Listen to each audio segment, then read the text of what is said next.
Hello students, जैसा कि हम सब जानते हैं कि एग्ज़ाम का काउंटडाउन शुरू हो गया है और बहुत जल्द एग्ज़ाम भी शुरू हो जाएंगे। इसी सीरीज़ में प्रीवियस ईयर क्वेश्चन पेपर की सीरीज़ शुरू की हुई है। उसमें आज हम लोग एलएलएम सेकंड सेमेस्टर का प्रीवियस ईयर का ये क्वेश्चन पेपर जून 2023 का डिस्कस करेंगे। देखिए, ये ना पुराना पैटर्न है। इसमें 10 क्वेश्चन आते थे और वो 5 करवाते थे, लेकिन अब पैटर्न चेंज हो गया है। जो पैटर्न एलएलबी का है, यानी कि 5 क्वेश्चन वेरी शॉर्ट जो कंपलसरी हैं, 3 क्वेश्चन शॉर्ट उनमें से 2 करने होते हैं, और 5 क्वेश्चंस आते हैं लॉन्ग में, जिनमें से विद्यार्थियों को 3 करने होते हैं। ये पैटर्न अब आ गया, लेकिन उसके साथ साथ ही हम लोग अब इससे काफ़ी कुछ मिल जाता है। पैटर्न तो वही रहेगा जो लेटेस्ट पैटर्न है, लेकिन आप ज़रा इस क्वेश्चन पेपर को अब हम लोग डिस्कस कर लेते हैं। तो नोट डाउन करें, नोट करें। क्वेश्चन नंबर 1, दैट इज भारतीय संघवाद के कॉन्स्टिट्यूशन से रिलेटेड हमारा क्वेश्चन पेपर है। इंडियन कॉन्स्टिट्यूशनल लॉ सेकंड, देखिए, यस, ज़रा लिखिए इसको। क्वेश्चन नंबर 1, भारतीय संघवाद प्रतियोगी संघवाद से सहकारी संघवाद की ओर रुख कर चुका है, विवेचना कीजिए। ये वेरी इंपॉर्टेंट क्वेश्चन है। इसमें ये शिफ्टेड हो गया है कॉम्पिटिटिव टू कोऑपरेटिव फेडरलिज्म। इसको आंसर इसका बनाना है। क्वेश्चन नंबर 2 देखिएगा। क्वेश्चन नंबर 2 में नोट करें अपनी नोटबुक पर। संसदीय विशेषाधिकार से आप क्या समझते हैं? संसद सदस्यों को कौन कौन सी अनुमतियाँ प्राप्त है? निर्णित वादों की सहायता से विवेचना कीजिए। डिस्क्रिप्टिव टाइप क्वेश्चन से केस लॉज इसमें देने होते हैं। 3 पे देखिए, राज्य के अप्रत्यात्मक दायित्व के निर्धारण के लिए परंपरागत एवं आधुनिक मापदंड की विवेचना कीजिए। निर्णित वादों का हवाला दीजिए। और नोट करें, निर्णित वादों की सहायता से भारतीय संविधान में चिन्हित वाणिज्य, व्यापार और समागम की स्वतंत्रता की व्याख्या कीजिए। 7 पे 5 क्वेश्चन, ये विधानमंडल से संबंधित है। विधानमंडल के विश्रांति काल के दौरान अध्यादेश प्रख्यापित करने के राज्यपाल की शक्ति की विवेचना कीजिए। ये राज्यपाल की जो ऑर्डिनेंस पावर्स हैं उनके ऊपर क्वेश्चन है, डिस्क्रिप्टिव टाइप क्वेश्चन। 6 पे देखिए, इंपॉर्टेंट केस लो दिया हुआ है इसमें, SR Mumbai versus union of India. तो उन्होंने से शॉर्ट में लिख दिया SR मुंबई।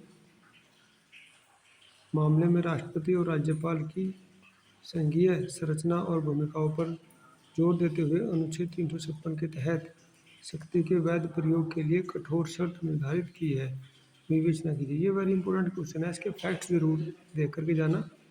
फैक्ट्स अवेलेबल हैं बुक्स में, यूनिक में, गूगल पर। AI टूल की मदद से भी आप काफ़ी फैक्ट्स निकल जाते हैं। काफ़ी कंटेंट आ रहा है आजकल, वो भी ज़बरदस्त है। Use AI tools to create a new contact and answer of this question. SR Mumbai case laid down stringent condition for valid exercise of the power under Article 356 while emphasizing upon the federal structure and roles of the president and governors. ये जो SR Mumbai वाला case है, ये India के federal structure से related बहुत ही landmark case है, इसको पढ़ना है। चलिए नेक्स्ट, सुप्रीम कोर्ट ने लगातार माना है कि अनुच्छेद 300A न केवल एक संवैधानिक अधिकार है बल्कि एक मानवाधिकार भी है। ये रिपीटेड क्वेश्चन है, बार बार आ रहा है, इसको देख के जाना। और 8, ये नंबर 8 पे देखिए, न्यायपालिका की स्वतंत्रता हमारी संवैधानिक स्वतंत्रता का हृदय स्पर्श करती है। न्यायपालिका की स्वतंत्रता को सुनिश्चित करते हुए सुसंगत संवैधानिक प्रावधानों की विवेचना कीजिए। That is upon the independence of judiciary. 9 पे देखिए, नंबर 9, उन परिस्थितियों को बताइए जब सारभूत एवं प्रक्रियात्मक शक्ति वाह के आधार पर संवैधानिक संशोधन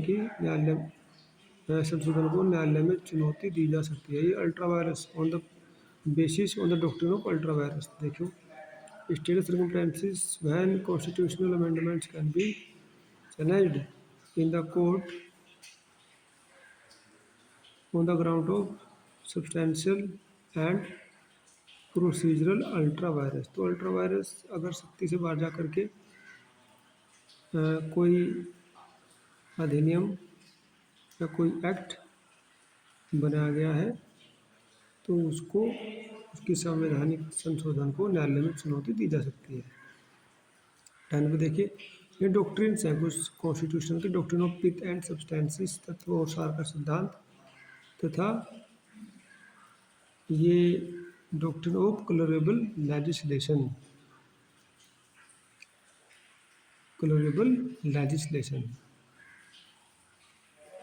ये प्रत्यायोजित विधान इसको हिंदी में बोलते हैं, लेकिन इसमें नया शब्द का इस्तेमाल किया है छदम का सिद्धांत। तो अगले इंग्लिश के वर्ड को भी देखना चाहिए, क्योंकि इंग्लिश के जो वर्ड हैं वो बदलेंगे नहीं। हिंदी में प्रत्यायोजित विधान भी कई बार आया है और छदम विधान इसमें दिया है, छदम का सिद्धांत।